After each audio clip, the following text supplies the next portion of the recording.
Welcome back. Before Harlem wasn't just music and nightlife. It was a battlefield. When Dutch Schultz had three of Bumpy Johnson's closest partners killed, it wasn't just murder, it was a message. And the revenge that followed would change Harlem forever. We get into this story. Let me ask you something. Where are you watching from right now? Drop your city or country in the comments. Now, this isn't just another gangster story. When Dutch Schultz ordered the killing of three of Bumpy Johnson's closest partners, it sent shockwaves through Harlem that never really faded. What followed wasn't random violence. It was calculated revenge, power shifts, and backdoor deals that rewrote the rules of Harlem's underworld forever. A lot of time and real research went into finding true, verified details behind this story, so if you appreciate deep fact-based history told straight, hit subscribe and stay with us, because this story changes everything you think you know. We dive in. Take a second and tell me where you're watching from. Harlem, New York, or somewhere across the world. This story took serious time and real historical research to put together because the details matter here. So if you appreciate true, well-researched history and not made-up internet myths, make sure you're subscribed. It helps keep stories like this alive. In the early 1930s, Harlem was alive in ways few places on earth could match. Jazz poured out of nightclubs, the streets stayed crowded long after midnight, and the neighborhood stood as the cultural capital of Black America. But behind the music and style was a tense reality. Prohibition had turned Harlem into a gold mine for illegal alcohol, gambling, and numbers running, and everyone wanted a piece. Power didn't just come from muscle. It came from who you knew, who you paid, and who you could trust. The Great Depression made everything more dangerous. Jobs were disappearing, money was tight, and crime became survival for many. Harlem's economy was split between legitimate businesses struggling to stay open and underground operations quietly keeping the neighborhood afloat. Speakeasies, policy banks, and clubs weren't just entertainment, they were financial engines. Whoever controlled them controlled the streets. Unlike other parts of New York, Harlem had a complex racial power balance. White mobsters often owned the supply lines, especially liquor. Black gangsters controlled the territory. This created uneasy partnerships built on profit, not loyalty. One wrong move could turn a business agreement into a street war overnight. Violence was always close, even when deals were being made with handshakes and smiles. Police presence existed, but protection was inconsistent and often corrupt. Raids could be bought off, and arrests depended on who had paid whom that week. This allowed criminal organizations to operate openly while ordinary residents lived in the middle of it all, adapting to the danger as part of daily life. Harlem wasn't lawless. It had its own laws, written in money and fear. This was the environment that shaped men like Bumpy Johnson and attracted predators like Dutch Schultz. Harlem wasn't just a neighborhood, it was a prize. Anyone who wanted control had to understand its rhythm, its people, and its rules. And in a place like this, violence wasn't always the first move, but it was always the final one. The time tensions between Schultz and Bumpy's circle began to rise. Harlem was already a pressure cooker. All it needed was a spark. And in the early 1930s, That spark came in the form of 3 killings that would permanently alter the balance of power in the neighborhood and set off a chain reaction that Harlem would never truly recover from. Dutch Schultz was not the polished, strategic mob boss people often imagine when they think of organized crime in New York. Born Arthur Flegenheimer, he was volatile, paranoid, and brutally impulsive. Unlike the Italian mafia leaders who preferred structure and long-term planning, Schultz ruled through fear and sudden violence. His temper was legendary, and even his own men never knew when they might become targets. This unpredictability made him dangerous not just to his enemies, but to everyone around him. Schultz made his fortune during Prohibition, building a massive bootlegging empire that stretched across New York and New Jersey. He controlled breweries, distribution routes, and protection rackets, pulling in millions at a time when most Americans were barely surviving. But money never brought him peace. The more powerful he became, the more threatened he felt. Every rival was a potential assassin, every disagreement a sign of betrayal. Power, for Schultz, was something that had to be constantly defended with violence. What truly separated Schultz from other crime bosses was his refusal to play by the mafia's rules. He despised the Italian mob's hierarchy and saw figures like Lucky Luciano as rivals rather than partners, while others focused on cooperation and long-term influence. Schultz believed dominance came from intimidation and control of territory. This mindset put him on a collision course with anyone who stood in his way, especially in places as profitable as Harlem. Harlem represented both opportunity and obsession for Schultz. It was one of the richest criminal markets in New York, fueled by nightlife, liquor, gambling, and numbers running. Schultz wanted a larger share, but the neighborhood wasn't his to take easily. Black gangsters like Bumpy Johnson understood Harlem streets in a way Schultz never could. That frustrated him deeply. To Schultz, resistance wasn't business, it was disrespect. As pressure mounted, Schultz began to see Bumpy Johnson and his partners not just as competitors, but as personal threats. Instead of negotiating or compromising, he leaned into what he knew best: fear. Violence became his preferred language. The idea was simple: eliminate key figures, destabilize the operation, and force Harlem to submit. It was a strategy rooted in ego rather than foresight. Behind closed doors, even Schultz's allies worried about his mental state. Years of legal pressure, constant threats, and mounting paranoia were taking their toll. He trusted fewer people, carried weapons constantly, and reacted to rumors as if they were confirmed facts. This instability made him reckless, and recklessness in the underworld often leads to irreversible consequences. By the time Schultz moved against Bumpy Johnson's partners, he was no longer just fighting for profit, he was fighting imaginary enemies in his own head.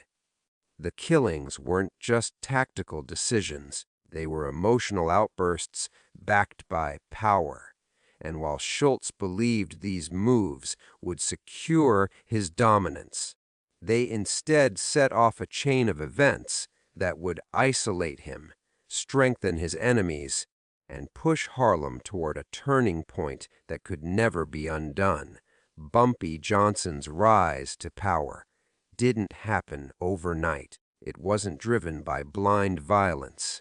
Born Ellsworth Raymond Johnson, he grew up understanding the harsh realities of Harlem long before he ever controlled parts of it. As a young man, he was known for his intelligence as much as his temper. Bumpy could quote poetry, think strategically, and still hold his own in the street when necessary. That balance made him different from many gangsters of his time.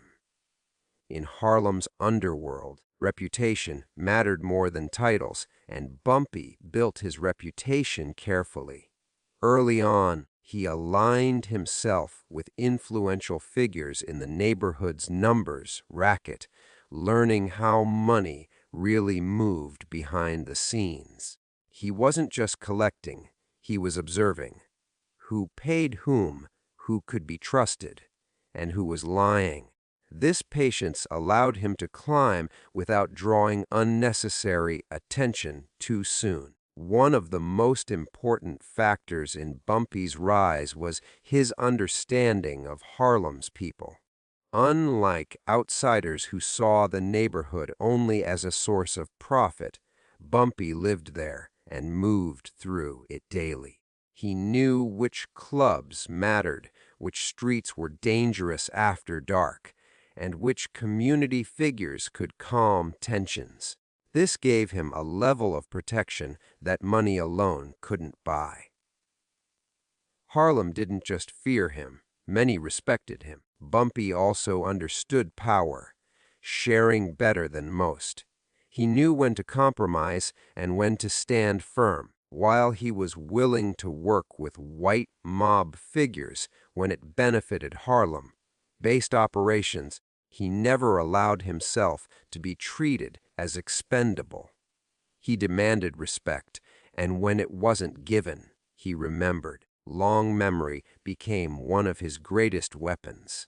Violence, when Bumpy used it, was calculated. He didn't strike out of anger the way some rivals did. Instead, he chose moments that sent clear messages while avoiding unnecessary chaos. This made him dangerous in a quieter way. People never quite knew when Bumpy would move, only that when he did, it was for a reason. Uncertainty kept both allies and enemies cautious. As his influence grew, so did the circle around him. Bumpy surrounded himself with trusted partners who handled money, enforcement, and communication. These weren't random associates. They were carefully chosen men who understood loyalty and discretion. Together, they created a network that controlled significant parts of Harlem's gambling and nightlife economy. Their success made them powerful. It also made them visible. By the early 1930s, Bumpy Johnson wasn't just another Harlem gangster. He was a force. His name carried weight in negotiations, and his approval could determine whether a deal moved forward or collapsed. This level of control made him a problem for anyone trying to dominate Harlem without local support. And for someone like Dutch Schultz, Bumpy's rise wasn't just an obstacle, it was an insult that demanded a response. At the heart of the conflict between Dutch Schultz and Bumpy Johnson was business, not personal hatred, at least not in the beginning. Harlem in the early 1930s was one of the most profitable territories in New York, especially when it came to illegal alcohol and gambling. Schultz controlled major liquor supply lines and wanted Harlem fully dependent on his operation. Bumpy and his partners, on the other hand, wanted autonomy. They were willing to buy liquor, but not to surrender control of distribution or street-level profits. The numbers racket was another major pressure point. Harlem's policy banks generated enormous daily cash flow, mostly from working-class residents. Bumpy's network had deep roots in this system, with collectors, bankers, and enforcers who were trusted by the community. Schultz saw this as untapped revenue. To him, It made no sense that so much money was flowing through Harlem without landing in his pocket. What Bumpy saw as local enterprise, Schultz saw as defiance. Negotiations did happen, but they were tense and fragile. Schultz approached business like an ultimatum. His way or no way. Bumpy approached it like a chess match. He stalled, pushed back quietly, and refused to be bullied.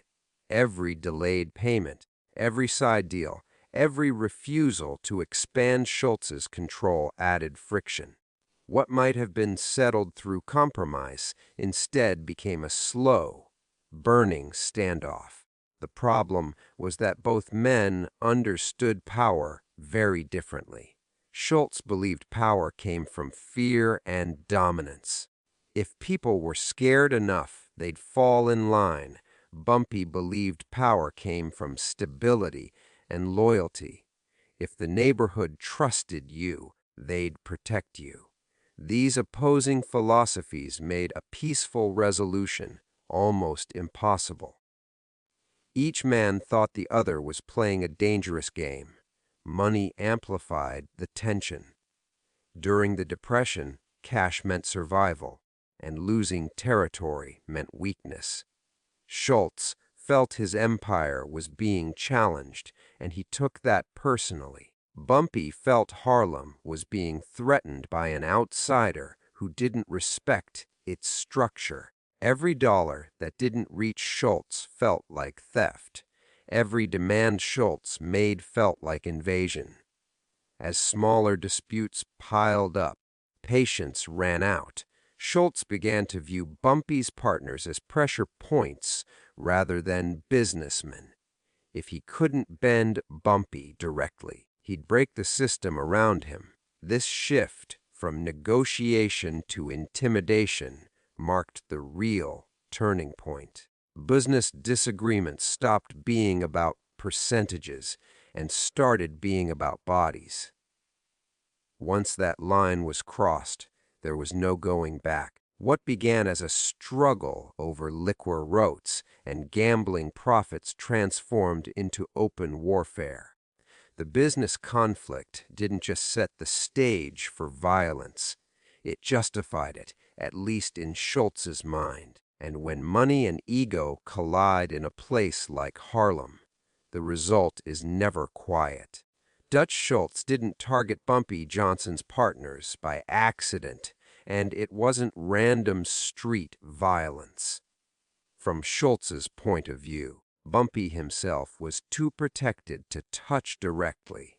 Harlem knew Bumpy, respected him, and in many ways shielded him. Going after Bumpy head on would have sparked immediate backlash. So Schultz looked for a different angle, the people around Bumpy who made his operation function every day. These partners weren't just friends or associates. They handled money, enforced rules, and acted as intermediaries between Bumpy and the streets. Schultz understood that power isn't held by one man alone. It's supported by a structure. If you weaken the structure, the man at the top becomes isolated. By targeting Bumpy's partners, Schultz believed he could destabilize the entire Harlem operation without triggering a full-scale war too soon. There was also a psychological motive. Schultz ruled through intimidation, and killing partners was meant to send a message louder than any threat. It said, "I can reach you whenever I want." The goal wasn't just removal, it was fear. Schultz expected that once Bumpy saw his inner circle collapsing, he would either submit or lose control of Harlem altogether. Another factor was accessibility. Bumpy's partners were more exposed than Bumpy himself. They moved money, met suppliers, and traveled predictable routes. Schultz's men could track them, learn their habits, and strike with less risk. In the underworld, opportunity matters as much as intention, and Schultz saw these men as reachable targets in a hostile environment. Schultz also underestimated the loyalty within Bumpy's circle. He assumed fear would fracture relationships and cause betrayal. Instead, the killings hardened resolve. What Schultz thought would break Harlem's leadership actually unified it. The attacks weren't seen as business anymore. They were seen as an assault on Harlem itself. There was ego involved too. Schultz didn't just want compliance, he wanted acknowledgement of dominance. Killing partners was his way of asserting superiority without having to negotiate. It was a public display of control meant to humiliate Bumpy by showing he couldn't protect his own people. Humiliation mattered deeply to Schultz. In the end, targeting Bumpy's partners was a calculated gamble rooted in intimidation, impatience, and misjudgment. Schultz believed fear would win him Harlem. What he failed to understand was that in Harlem, loyalty ran deeper than fear, and by killing those 3 men, he didn't weaken Bumpy Johnson. He gave him a reason to respond in ways that would change Harlem forever. The 3 killings that Dutch Schultz orchestrated were more than just isolated acts of violence. They were seismic events in Harlem's underworld. Each man he targeted played a critical role in Bumpy Johnson's operation, and removing them created immediate chaos. The murders didn't happen in a vacuum. They were carefully planned to hit multiple parts of Bumpy's network at once. Schultz believed that by taking out these key figures, he could destabilize Bumpy without getting his hands dirty directly. The first killing shocked the community because it was public and brazen. People whispered about who could be next, and even those not directly involved in the criminal world felt the tension. Schultz's men wanted to make an example, and the brutality sent a clear message: no one was untouchable. For Bumpy, this wasn't just a business problem. It was a personal affront that demanded attention. The second killing added a layer of fear.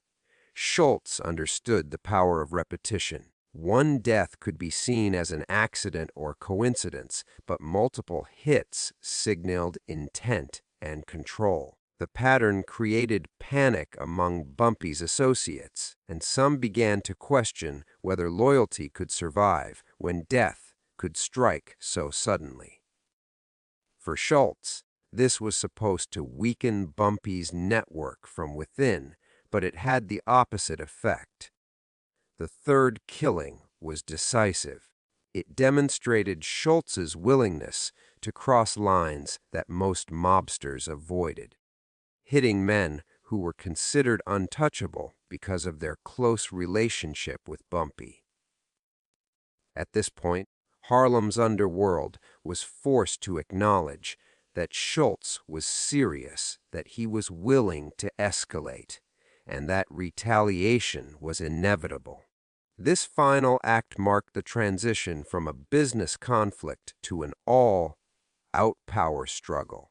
These murders also changed the social dynamics in Harlem.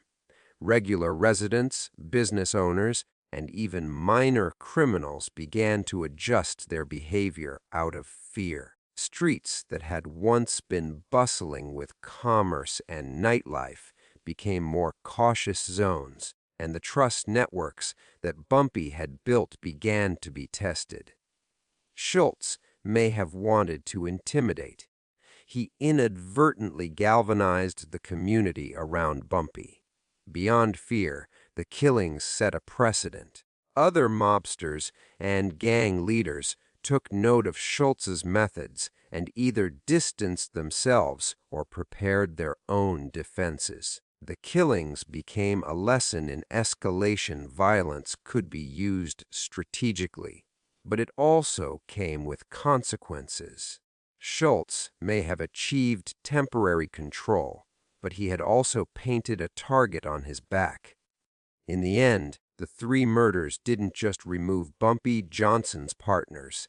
They ignited a chain reaction. Loyalty, revenge, and strategy collided, and Harlem entered a new era of underworld politics. Schultz may have thought he was consolidating power, but what he truly did was set the stage for a reckoning that would reshape the neighborhood forever. Ah, Harlem's reaction to the murders was immediate and palpable. News of the killings spread quickly through the neighborhood, carried by word of mouth, whispers in clubs, and shocked residents on the streets. People who once moved freely through Harlem's night scene suddenly became cautious, watching for signs of danger. The fear wasn't just for gangsters. It touched everyday residents who understood that violence of this magnitude could spill into their lives at any moment. At the same time, there was anger simmering under the surface. Many in Harlem respected Bumpy Johnson, not just as a gangster, as a figure who maintained some sense of order in the neighborhood. Schultz's attacks were seen as an invasion of Harlem itself. Local communities that had tolerated criminal activity now began to quietly side with Bumpy, providing him with information, safe houses, and networks of support that would prove crucial in the coming retaliation. The killings also disrupted the day-to-day operation of Bumpy's enterprise. Collectors, enforcers, other trusted associates were suddenly missing, leaving gaps in both communication and money flow. This forced Bumpy and his remaining team to adapt quickly, redistributing responsibilities and identifying who could be trusted. The pressure tested loyalty like never before, revealing both cracks and strengths in his organization. Harlem's underworld leaders and rival gangs took careful notice. Schultz had sent a message, but it was also a gamble. Other criminal figures weighed their alliances and strategies, realizing that Schultz's aggressive methods might backfire. Some tried to distance themselves, fearing retaliation, while others quietly prepared for shifts in power that would come as Bumpy responded. The killings had created a ripple effect that extended beyond Schultz and Bumpy, impacting the entire criminal ecosystem of the neighborhood. Local businesses, too, felt the tension. Clubs, speakeasies, and policy banks experienced a mix of fear and uncertainty. Patrons were more cautious. Some avoided certain streets and business transactions slowed. While the murders were primarily about gang control, their impact was felt across all levels of Harlem society, showing how deeply interconnected the criminal and civilian spheres were. Despite the fear and disruption, there was also a sense of inevitability. People in Harlem understood the rules of the street's violence, demanded a response. Schultz may have believed he could intimidate, but his actions created momentum for retaliation. The community's loyalty to Bumpy, combined with the organizational skills he had cultivated over years, ensured that Schultz's move would not go unanswered. Ultimately, Harlem's reaction to these killings was a mix of fear, anger, adaptation, and solidarity. The neighborhood had been shaken. It wasn't broken. Instead, the murders set in motion a series of responses and power shifts that would redefine the balance of control, proving that in Harlem, actions against key figures like Bumpy Johnson could never be isolated, always had consequences that reverberated throughout the streets. Bumpy Johnson's response to the killings of his partners was calculated, patient, and strategic rather than impulsive. Unlike Dutch Schultz, who relied on sudden violence to make his point, Bumpy understood that acting too quickly could be dangerous. He knew Harlem's streets, its people, and the balance of power better than anyone. Every move he made after the attacks was designed to regain control without exposing himself or his remaining network to unnecessary risk. Bumpy's first priority was securing loyalty within his organization. The sudden loss of 3 key partners could have caused panic or betrayal, but he used the situation to reinforce discipline. Remaining associates were reminded of the stakes and the importance of trust. He personally met with key figures to ensure they understood their roles and responsibilities, consolidating his influence and preventing further destabilization from Schultz's aggression. At the same time, Bumpy began quietly gathering intelligence on Schultz's operations. He knew that rushing into retaliation could provoke a full-scale war he wasn't yet ready for. Instead, he studied Schultz's methods, tracked his movements, and identified vulnerabilities. By observing and analyzing, Bumpy could plan a response that would hit Schultz where it hurt most while minimizing risk to Harlem and his own men. Bumpy also leveraged Harlem's community networks. Because he had long-standing relationships with residents, business owners, other local leaders, he was able to gain support and protection. This wasn't just about street muscle.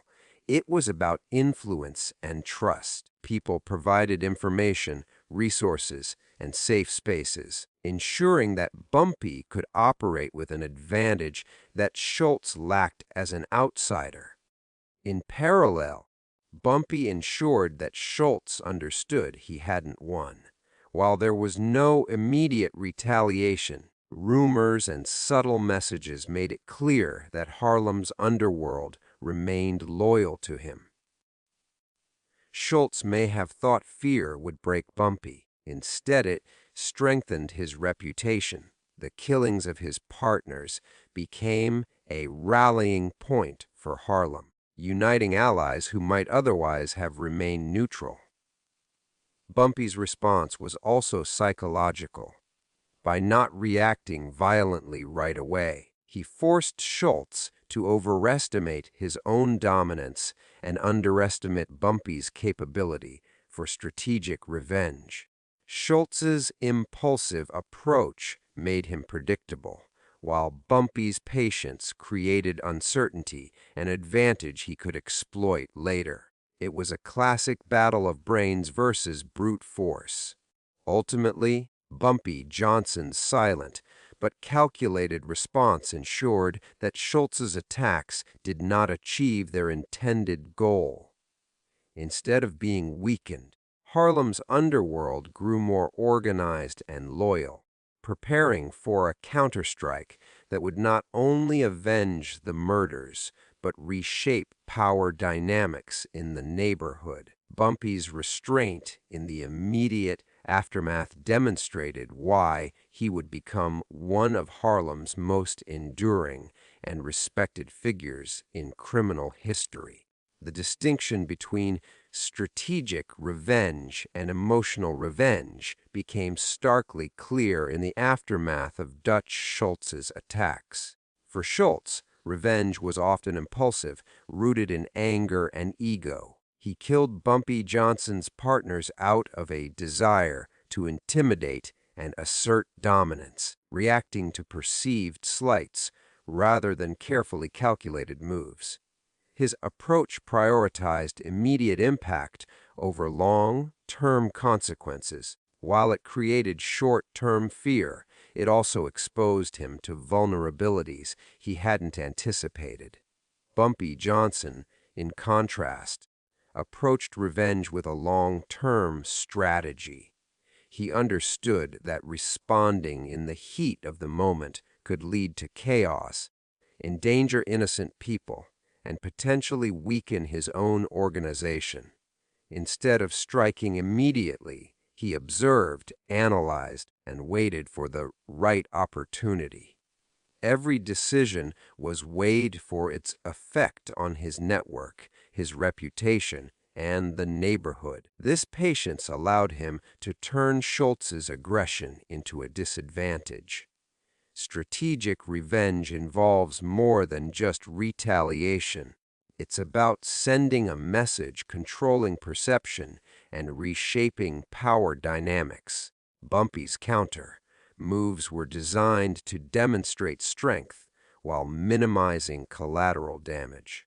He wanted Schultz and others in the underworld to recognize that any attack on him or his partners would come at a calculated and costly price. In other words, Bumpy's revenge was a warning embedded in action, not an emotional outburst. Emotional revenge, by contrast, can escalate conflicts unpredictably. Schultz's killing of Bumpy's partners, driven partly by ego and fear, sparked an environment where retaliation was inevitable. But because his moves were reactive, he underestimated how deeply loyalty and community ties would strengthen Bumpy's position.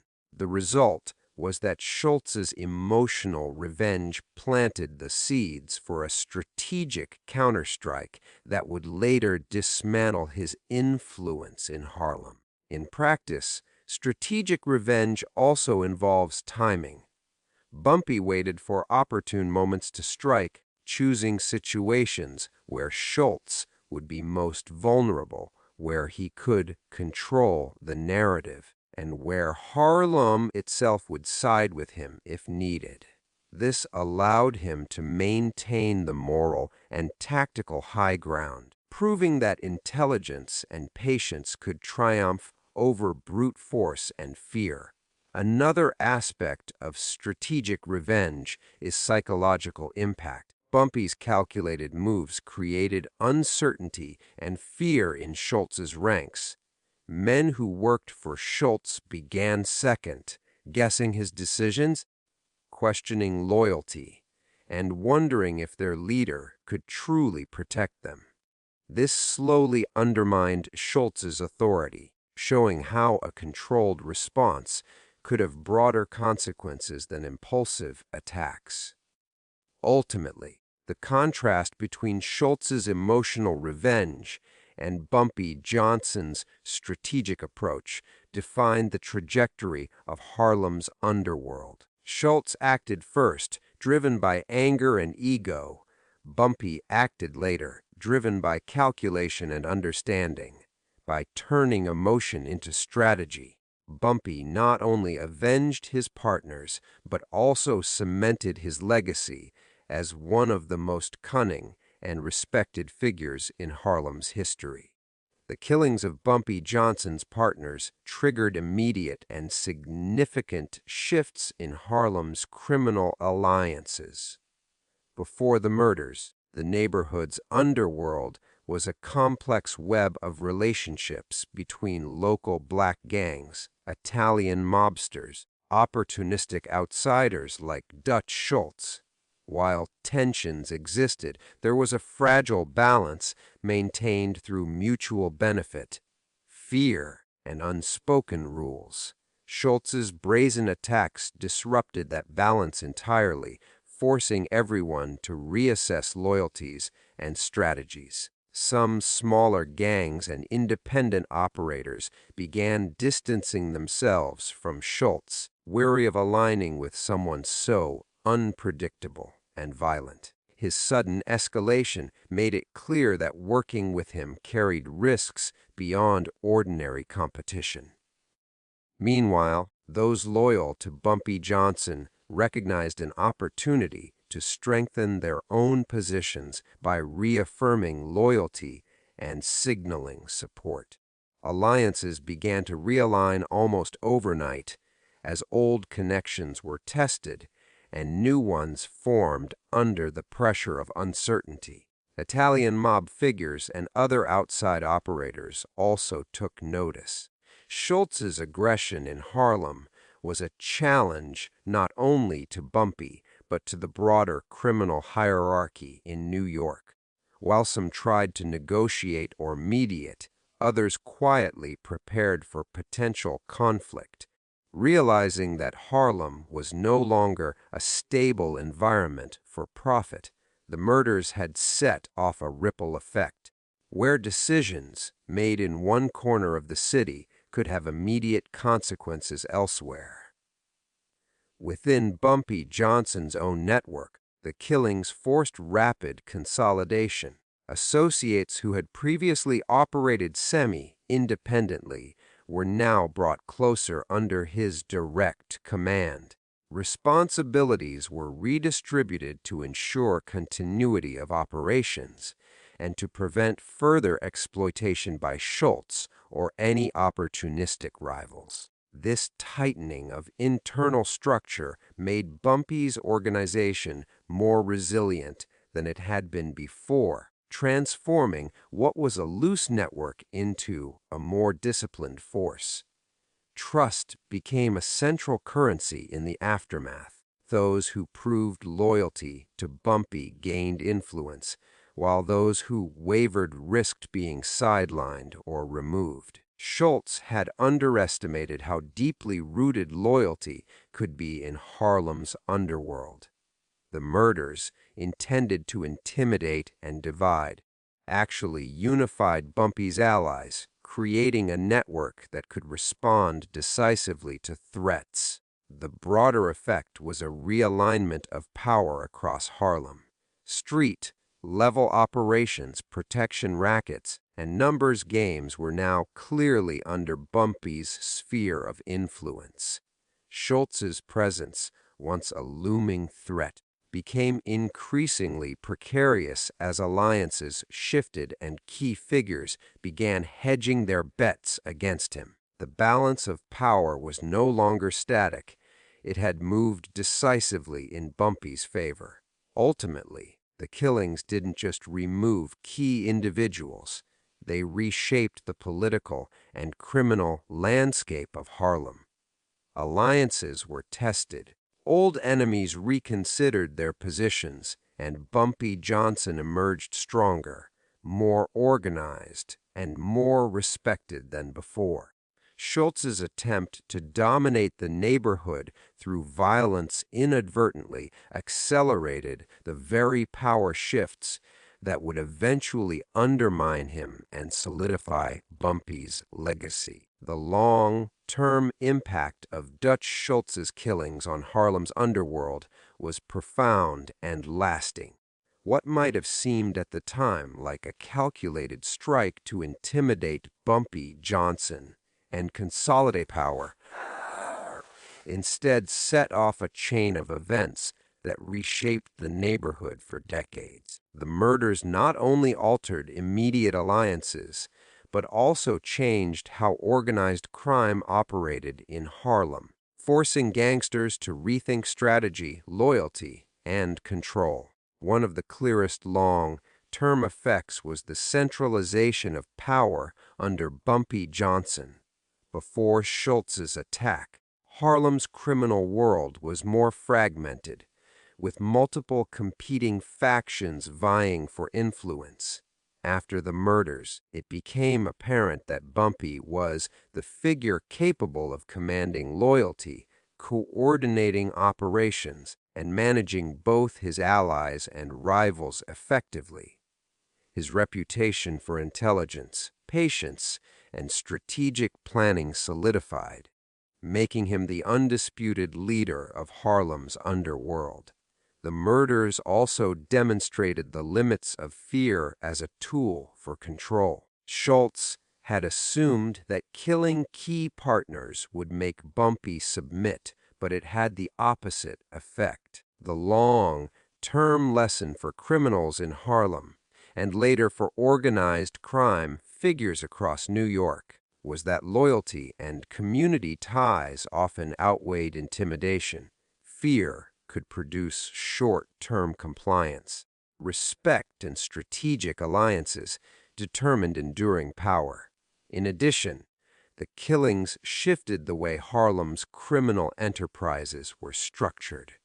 Bumpy began implementing tighter controls over his network, placing trusted men in key positions and reducing reliance on semi-independent operators. This organizational change increased efficiency, reduced vulnerability to external attacks, and created a model of leadership that combined both respect and discipline. The neighborhood's underworld became more structured, more resilient, and harder for outsiders to penetrate. The impact went beyond the criminal network itself. Schultz's actions heightened awareness in Harlem's communities about the stakes of underworld conflicts. Local business owners, residents, and community leaders began to recognize the influence Bumpy wielded, and many quietly supported him or provided intelligence during conflicts. This strengthened the social fabric surrounding his operations and made Harlem a more unified, albeit cautious, environment when it came to organized crime. Another long-term consequence was Schultz's eventual isolation and decline. Overreaching in Harlem, he alienated potential allies, overestimated his power, underestimated Bumpy's ability to respond strategically.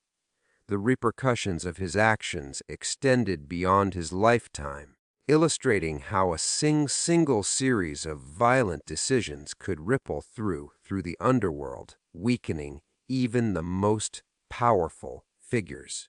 Ultimately, the killings were a turning point that changed Harlem forever.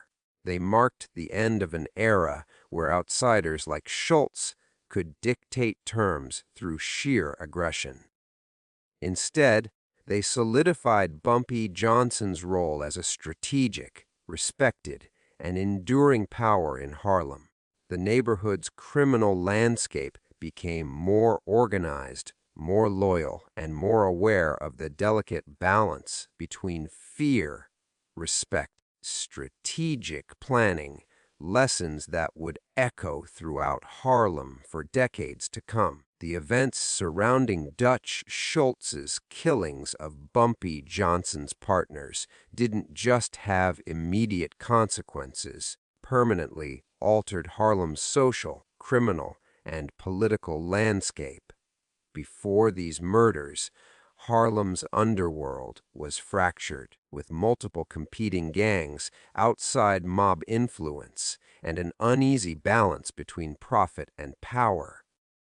After the killings, it became clear that no one could challenge Bumpy Johnson without severe repercussions, fundamentally shifting the neighborhood's hierarchy.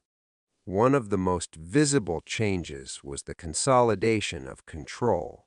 Bumpy's ability to respond strategically and maintain loyalty among his remaining partners demonstrated that leadership in Harlem required intelligence, patience, and respect, not just fear and aggression.